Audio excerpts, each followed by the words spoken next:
5 days filming in Paris, and we're here to show you a side to the French capital you won't see if you're watching the Olympics. Je veux parler. Je veux parler. Bonjour. They clearly don't want us to be in here. They say it's forbidden. We're going to host millions of tourists. 3,000 people homeless. I mean, it's crazy.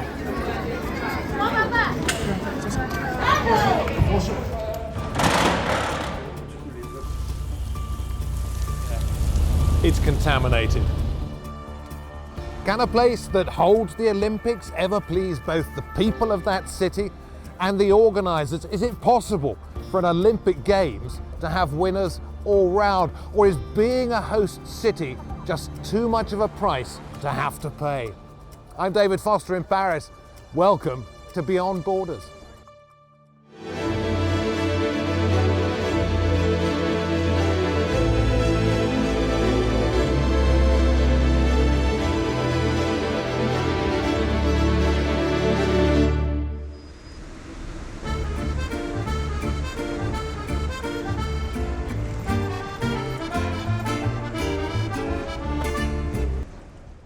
You imagine? Professor Dominique Perrault is a man with a plan.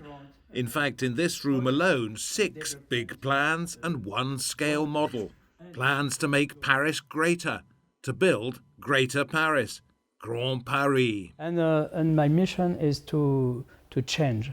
As one of the country's most renowned urban planners and architects, he wants to make Paris one, joining the suburbs to old Paris, the outer to the inner, with a redesigned metro involving eventually almost 70 new stations. And if we go on this map, you could see a very interesting situation.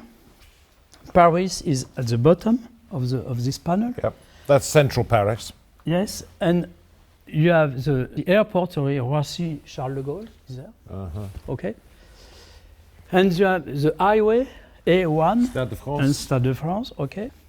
And in fact, all white surface, it's a new project, you know, and the transformation is coming because you have a new big hospital, you have a new university, you have new district for people living.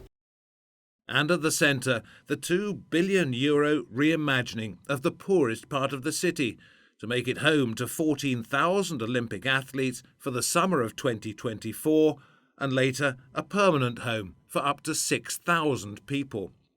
1/4 of the apartments will be affordable housing.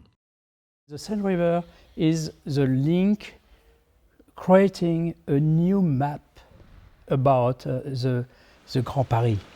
Which leads us to the village itself. Until this arrived, it was a derelict industrial site. It's one of the poorest departments of France, the Seine-Saint-Denis, where we are. Sports was a tool for the development of this area. When competitors arrive, they'll find no fast food on site, cardboard beds in shared rooms, and no air conditioning. Instead, underfloor pipes will be filled with chilled water. The village, the quarter with students' house, social houses, but also schools, kindergarten, sport facilities and shops. Global quarter here in Seine-Saint-Denis, the poorest place in France, but also the youngest department in France. It will, of course, benefit to the youth of this department. Despite construction work causing years of disruption, locals at this market in Seine-Saint-Denis seem pleased to be able to welcome Paris 2024 to their neighbourhood. Oui, on est fiers, ça fait du bien pour nous, pour Paris, pour des gens qui viennent ici, des étrangers, tout ça. On est contents. On est très contents qu'un événement mondial se passe en Seine-Saint-Denis.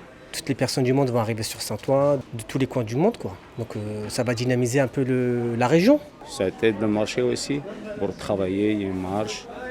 J'aime bien. In the middle of all this is an island, Ile-Saint-Denis. One of the poorest parts of the poorest part. L'Ile-Saint-Denis fait partie de l'image même de Paris 2024. Nous sommes ici au cœur du village des athlètes. Ici, c'était les zones de stockage. Dans les années 90, ils sont partis et beaucoup d'habitants de l'Ile-Saint-Denis travaillaient ici. Ils ont perdu leur emploi. Could you have imagined? Non. Non. On se bat, nous, depuis 15 ans pour avoir un nouveau pont. Le pont, on l'a grâce aux Jeux Olympiques. On se bat pour avoir ce mur anti-bruit sur la A86. Ça, c'est les Jeux. C'est-à-dire que c'est des investissements d'État qu'on n'aurait jamais eu sans les Jeux Olympiques. Et ma plus grande fierté, ce n'est pas le village des athlètes. Moi, j'ai un taux de logement social très important. J'ai à peu près 70% de ma population qui vit dans le logement social. Et ce que j'ai obtenu, c'est la rénovation de 100% du logement social. Donc les premiers bénéficiaires des Jeux Olympiques, ce sont les habitants actuels. L'Ile-Saint-Denis, c'est 85 nationalités. Nous, depuis les années 30, on accueille tous les pays. On est déjà une île-monde. Et donc on est une terre d'accueil. Et on continue à accueillir. Mais maintenant, on accueille beaucoup les Parisiens, la Haute-Seine, des gens qui ont plus d'argent qui viennent chez nous. On leur dit, vous êtes la bienvenue. Mais vous êtes la bienvenue dans notre culture, dans notre histoire. We walk to the edge of the Seine River, which wraps itself around the island. Here we have the river. Yes. Here we have boats. Here we have cars. Here we have athletes. Do you remember Munich 1972? Yeah. When the village was attacked? D'accord. And the athletes lost their D'accord. lives? Okay. It looks to me like it wouldn't be difficult. Non, on n'a pas de risque de sécurité parce que la Seine sera fermée. En fait, l'État ferme la Seine. Les bateaux ne pourront pas passer. But la route, c'est pas fermé. La route ici ne sera pas fermée, mais il y aura des checkpoints sur les ponts. La chance qu'on a, on est une île. Donc pour rentrer dans l'île, il faut passer par les ponts. Just half a kilometre from the athletes' village is this building, which was home to 400 squatters who were evicted. When people are kicked out of somewhere like this, what you're doing in France right now is called the SAS system, which is how they are displacing all the poor around the Paris area. They put them in buses and send them far away from Paris. They say they're providing social housing, proper housing for the poor people, that there may be some sold to the wealthier people, but that 25% is being kept for the poorer people. Yeah, but it's only 25%. It's not even the same number of buildings that were destroyed. You are displacing more people and say, oh, we're giving you crumbs, you should be happy about it. Why do you think they're doing this, Steve? Because they want to transform Paris into a Disneyland for tourists. People pay 10, 20,000 euros to be there for a couple of weeks, and they want them to have the experience of Emily in Paris, not what Paris is, a living city. Across the city as evening arrives and outside a luxury department store, homeless families are hoping to be teamed up by the charity Utopia 56 with those who can offer food and a bed for the night. Je comprends pas qu'est-ce qui se passe. Je suis une femme isolée, 5 enfants.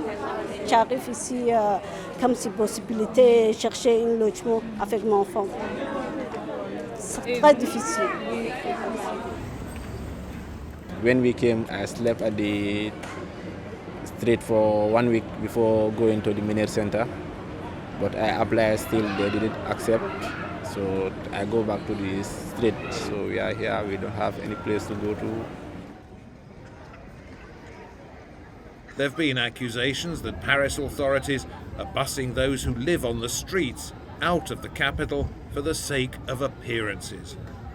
Ils m'ont transféré moi de l'autre ville. Moi je connais personne là-bas. Là-bas, il n'a pas allé à l'école jusqu'à 9 mois, 6 mois. Donc moi j'ai quitté là-bas 2 fois. J'ai venu ici après. It's crazy. I mean, we're going to host millions of tourists. Millions. In Paris, we speak about 3,000 people homeless. I mean, it's not a question of capacities. It's a question of will. Now, with the Olympics, you have more pressure over the people, which means once they find a corner to sleep, you will have sometimes the police coming up at night trying to move you from one place to another. And this keeps going now for months. But shouldn't France be proud of what it's putting on with the Olympics? Of course not. I mean, what is a proud society? It's a society that takes care of the weakest. And at the moment, what we do is the opposite. So no, of course we shouldn't be proud of what is happening. However, it's not just the poor who'll be affected by what's happening in Paris this year. Metro prices will almost double during the Olympics. Free travel was once promised.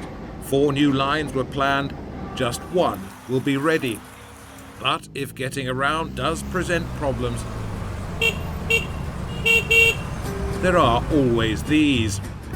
The company behind Turtle is trebling its fleet of battery-powered pedal taxis.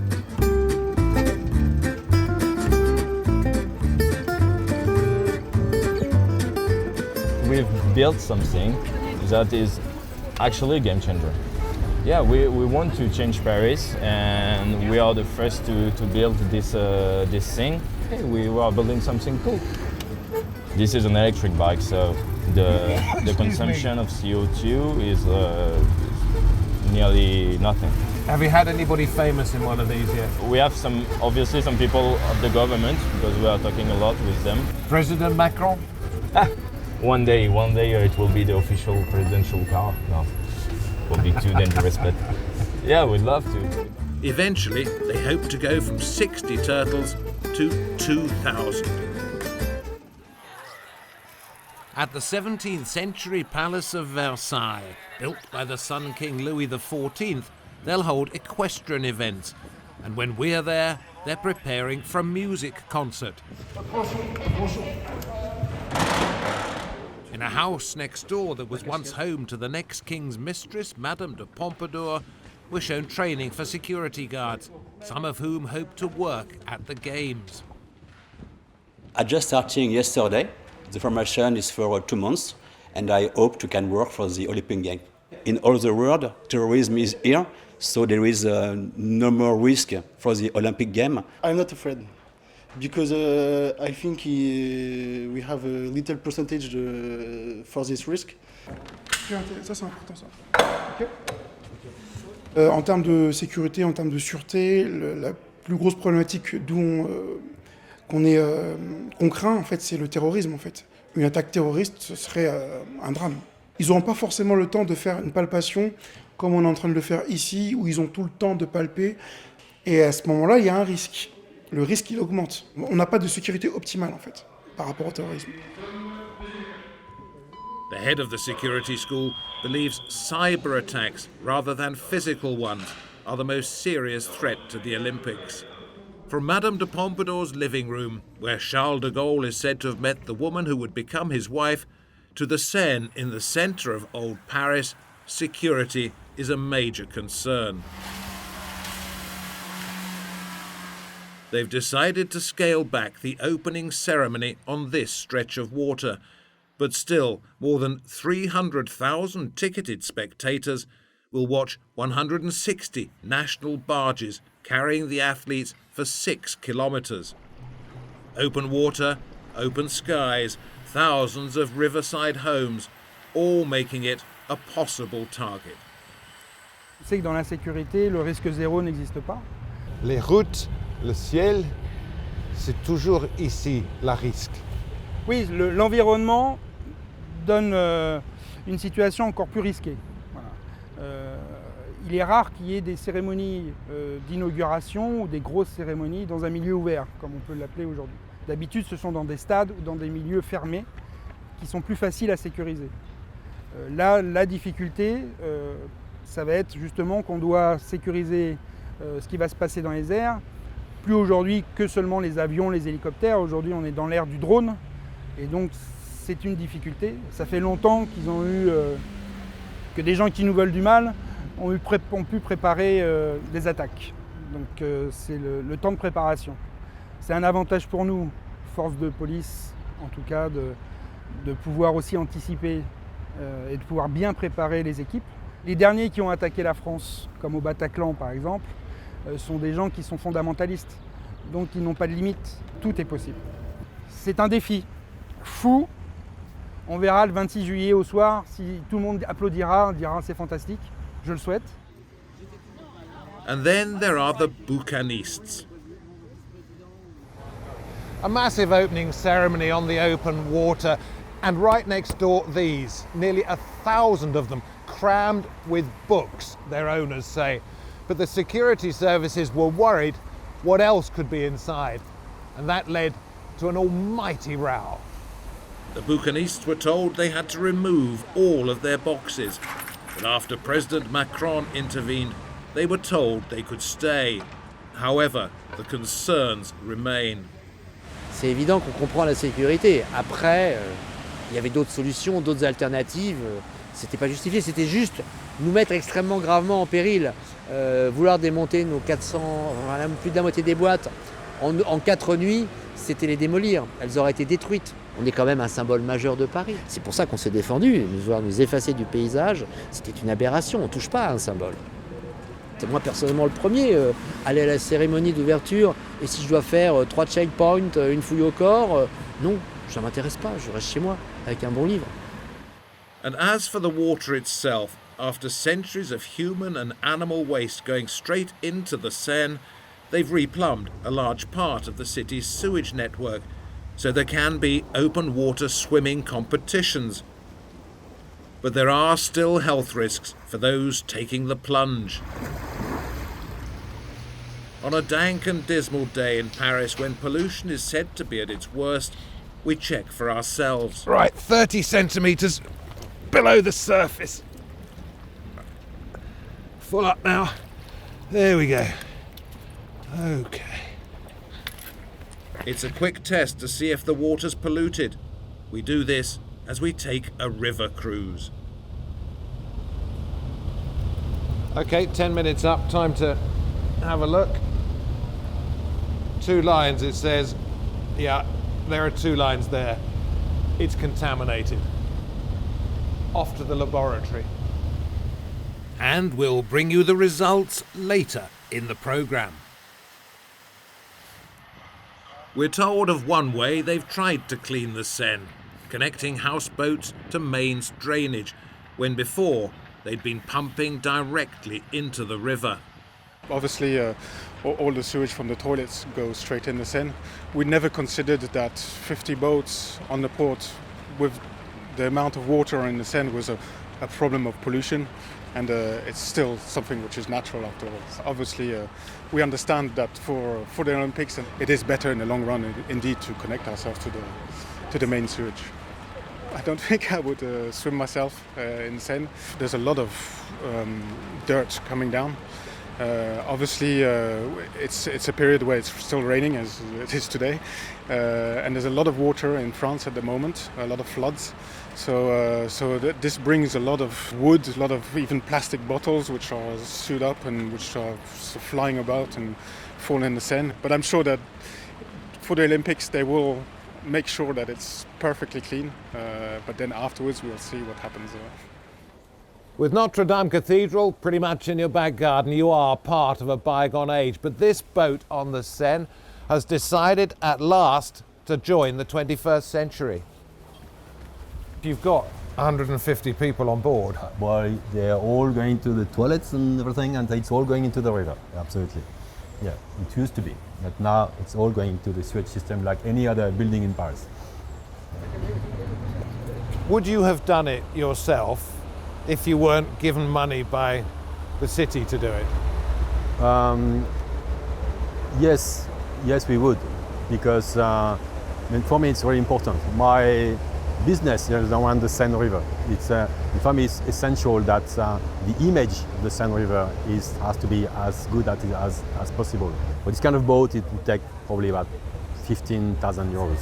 And they gave you that money, the city? About half. About half of it. Yeah.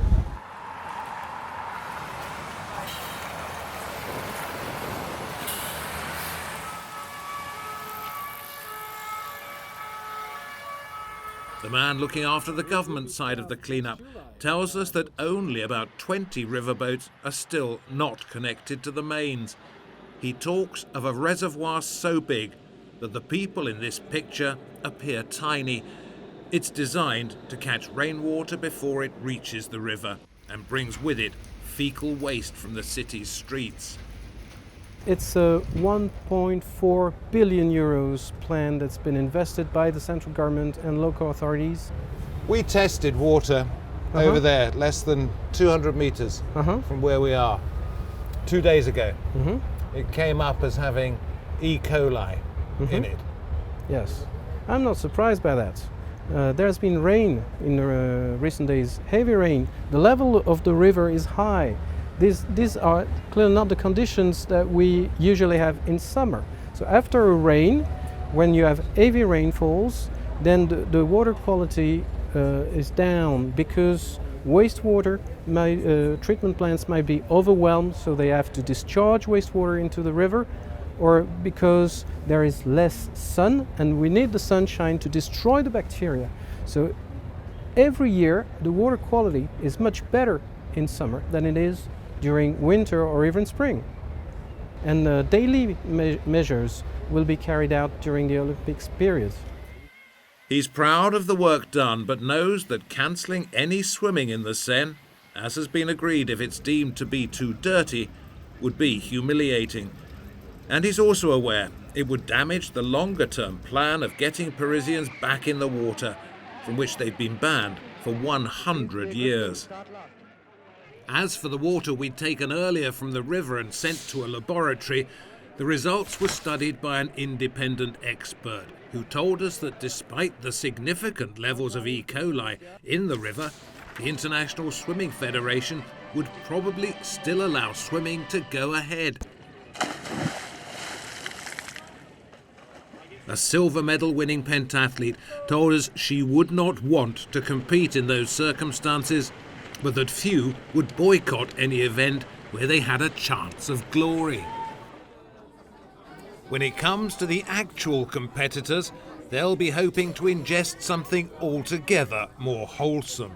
Crispy yogurt and the quinoa. At this Michelin-starred restaurant, they're preparing meals for those who want to avoid a diet that is simply protein and carbohydrates. 40,000 meals will be served every day of the Games. Delicious. They need good food. Why do they need special Michelin? We try to give the best for the athlete, okay? Why? Because we want also to share with him the gastronomy, the French gastronomy. It's very important also. So what we want to do is to be open for any athlete. He can come to see us and to enjoy our food. This is why I decide to make 65% of all my creation vegetarian. So no matter where they come from, they can. Exactly. If it's London 2012 and Paris 2024, who gets the gold medal for food? Paris. I'm sorry to say that, but Paris, of course. Visitors may face disruption, with activists saying they'll step up protests, some of which are about working conditions.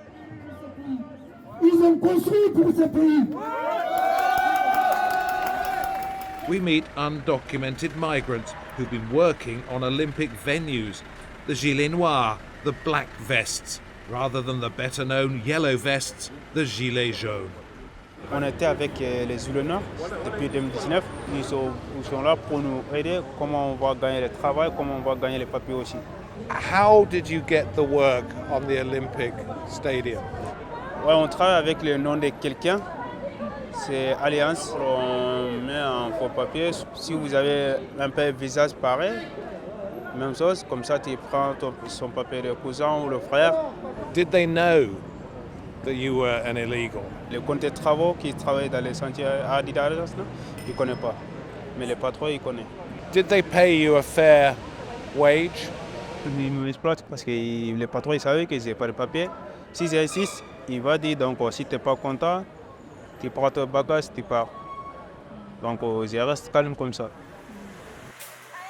The banner at this cultural centre says no accommodation, no Olympic Games. We're staying in Paris. And the building has been taken over by young, undocumented migrants. They say they've not been given places to live because they're an embarrassment, and that hotels, hostels and social housing have been earmarked for visitors. We tried to visit and were made to feel rather unwelcome too. Monsieur. Madame, s'il vous plaît.